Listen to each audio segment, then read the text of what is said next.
શું કરો છો ભાઈ? ઘા પડ્યો છે ઘા. ના મારી બૈરીએ નથી માર્યો, ઘાએ સિંગડું માર્યું. એટલે હું કઈ તબેલામાં નહોતો ગયો, આ તો રસ્તાની વચ્ચોવચ્ચ પબ્લિકની સામે ગાય મારા ઉપર કૂદી પડી. રક્ષાબંધન ને દિવસે જેમ મારી બેન મને વળગી પડે ને એમ જાહેરમાં ગાય મને વળગી પડી સાહેબ. અરે આ ભૈયાઓ પણ ખરા છે. એટલે દૂધ વાળા ભૈયાઓ સાંજે ગાયને લઈ જાય, દૂધ દોઈ લે ને પાછી રસ્તા ઉપર રજડતી મૂકી દે. અને દ્રશ્ય જોવા જેવું છે. 4 રસ્તા ઉપર ગાયોની આમ મીટિંગ ભરાય અને આમ આમ આમ મોડા ચાલતા હોય, જાણે પાન મસાલા ને ચુઈંગમ ચાવતી હોય ને એમ બસ બેઠી બેઠી આમ ડોકા હલાવ્યા કરે. આપણે ગમે તેટલા હોન મારીએ ને કાંઈ ફરક પડે નહીં. આમ જુએ આપણી સામે, પાછું મોઢું ફેરવી લે, જાણે મનમાં વિચારતી હવે જા હાલતી નહોતા તારા જેવા તો કેટલા આવી ગયા. અરે ભાઈ ને આપણી બહેનો, ધાર્મિક બહેનો આગલા દિવસની વધેલી ખીચડી ગાયને આમ હોંશે હોંશે ખાવા માટે ધરી જાય. ગાય આમ સૂંઘે, ભાવે તો જરા જીભ અડાડે ને તો 4 દિવસ સુધી ખીચડી રસ્તા પર રજડ્યા કરે. અને અમુક ગાય તો માથાની થઈ ગઈ છે હો. હમણાં 2 દિવસ પહેલા એક ગાયે હવાલદારને આમ સિંગડું ભરાવીને અડપેટમાં લીધો બોલો. પણ એની સામે કમ્પ્લેન કરે કોણ? અને કૂતરા તો એનાથી મોટી આઈટમ છે સાહેબ. ઓહો હો હો, આપણે આમ સ્કૂટર પર જતા હોય ને એટલે જેના એના બાપનો રસ્તો એમ આપણી સામે આમ ગુરક્યા કાઢે. એટલે આપણે તો સ્કૂટર આમ મારી મૂકીને જેવું સ્કૂટર ભગાવીએ એટલે મારું બેટું આપણી સાથે સાથે ભાગે, જાણે રેસ લાગ્યું એમ દોડે. અને મારું સ્કૂટર તો જાણે જીવ પર આવી જાય. ભાઈ કરવું શું આ કૂતરાઓનું? એક તો મારી પાછળ એટલું દોડ્યું એટલે સ્કૂટર આપી ગયું.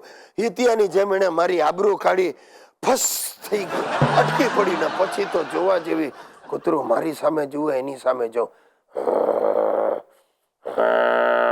અને ઓચિંતાનું ઉછળ્યું સાહેબ મારા ઉપર ને પગમાંથી લોતીઓ કાઢીને છૂટું પડ્યું.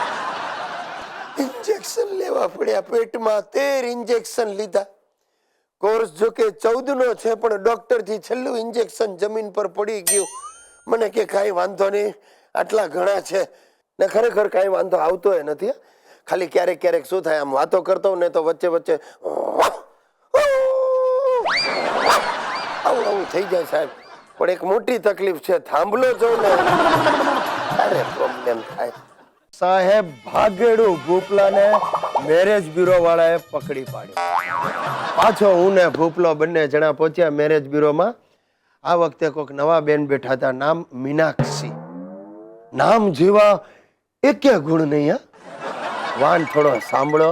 હવે તો ભૂપલો એ સાંભળ્યો છે એટલે આપણે કાંઈ વાંધો લેવાય નહીં. હાઈટ આવડી, આમ લાઈટ ચાલુ કરવી હોય તો પણ સ્ટૂલ લેવું પડે. જે કહ્યું જે હોય તે ગોઠવાઈ જાય એટલે સારું. આ વખતે બ્યુરો વાળાએ એ બેનને જ વિનંતી કરી, મીનાક્ષી બેન તમે જ બોલો. એટલે મીનાક્ષી ઊભી થઈ.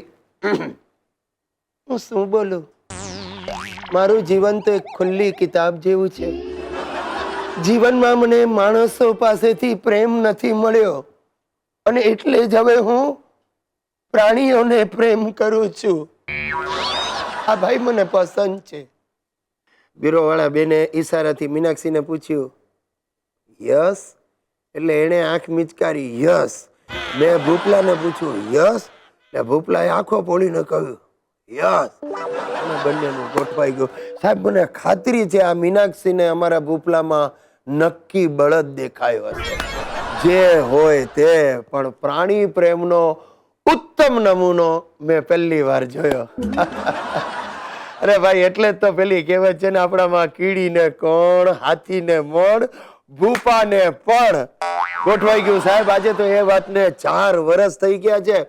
આ ભૂપલાને ને મીનાક્ષીને નાના નાના 2 ગલુડિયા છે. ગલુડિયા એટલે એમ નહીં સમજતા, બાળકો જ છે. અત્યારે તો માણસ જેવા દેખાય છે, બાકી મોટા થઈને તો ભગવાનની ઈચ્છા.